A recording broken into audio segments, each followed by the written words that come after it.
ಬೆಳಿಗ್ಗೆ ಎದ್ದು ತೋಟಕ್ಕೆ ಅಂತ ಹೊರಟ್ರೆ 8 ಗಂಟೆ ಆದರೂ ಕಾವು ಈ ಥರ ಇತ್ತು.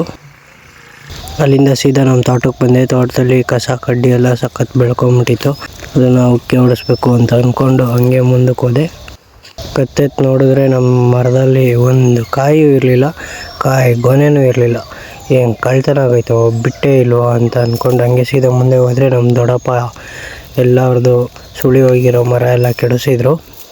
ಹಂಗೆ ಮುಂದೆ ಅಲ್ಲಿ ಬೇಲಿ ಇತ್ತು, ಬೇಲಿ ಎಲ್ಲ ತೆಗ್ಸಿ ಎಲ್ಲ ತೋಟ ಎಲ್ಲ ರೆಡಿ ಮಾಡ್ತಾಯಿದ್ರು ಮುಂಗಾರಿಗೆ.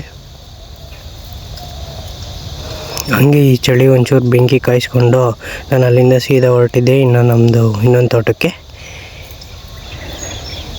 ಈ ತೋಟದ ವಿಶೇಷ ಏನಂದರೆ ಪಕ್ಕದಲ್ಲೇ ಹಳ್ಳ ಹರಿಯುತ್ತೆ.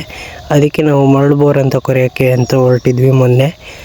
ಅದು ಸೀಪೇಜ್ ನೀರು ಒಂದರಲ್ಲಿ 3 ಅಡಿಗೆ ಸಿಕ್ಬಿಡ್ತು, ಇನ್ನೊಂದರಲ್ಲಿ 5 ಅಡಿಗೆ ಸಿಕ್ಬಿಡ್ತು. ಅದಕ್ಕೆ ಇನ್ನೊಂದು 2 ತಿಂಗಳು ಬಿಟ್ಟು ಕೊರೆಯೋಣ ಅಂತ ಸುಮ್ಮನೆ ಆದ್ವಿ. ನೋಡಿ ಈ ಥರ ಇತ್ತು ನೀರು. ಅಲ್ಲಿಂದ ನಾನು ಸೀದಾ ಹೊರಟಿದ್ದೆ ನಮ್ಮ ತಾಯಿಯ ತವರೂರು. ಅಲ್ಲಿ ಡ್ರಿಪ್ ಮಾಡೋದಿತ್ತು. ನಮ್ಮ ಮಾಮ ಫೋನ್ ಮಾಡಿ ಕರೆದಿದ್ರು, ಸೀದಾ ಅಲ್ಲಿಗೆ ಹೋದೆ. ಅಲ್ಲಿ ಡ್ರಿಪ್ಪೆಲ್ಲ ಮಾಡಿ ಹಂಗೆ ನಮ್ಮ ಮಾಮನ ಕಷ್ಟ ಸುಖ ಎಲ್ಲ ಮಾತಾಡಿಸ್ಕೊಂಡು ಎಲ್ಲ ಕೆಲಸ ಮುಗಿಸಿ ಮಧ್ಯಾಹ್ನ ಊಟದ ಸಮಯ ಆಗಿತ್ತು.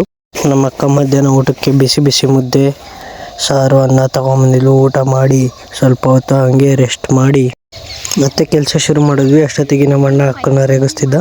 ಹಂಗಲ್ಲ, ನೀನು ಅದನ್ನ ಹೇಳಬಾರ್ದು. ಟ್ರಿಪ್ಪಿಗೆ ಹೊಳ್ತಿದ್ದೀವಿ, ನಮ್ಮ ಯಜಮಾನ್ರು ದುಡ್ಡು ಕೊಡಲ್ಲ ಅಂದ್ರೆ ಆ ಉದ್ದೇಶಕ್ಕೆ ಈ ಥರ ಕೆಲಸ ಮಾಡಿ ದುಡ್ಡು ಕೀಳ್ತಾ ಇದೀವಿ ಅಂತ ಹೇಳ್ಬೇಕು. ಅಲ್ಲೆಲ್ಲ ಕೆಲಸ ಮುಗಿಸ್ಕೊಂಡು ನಾನು ಊರಿಗೆ ಬರೋ ಅಷ್ಟೊತ್ತಿಗೆ ರಾತ್ರಿ 9 ಗಂಟೆ ಆಗಿತ್ತು.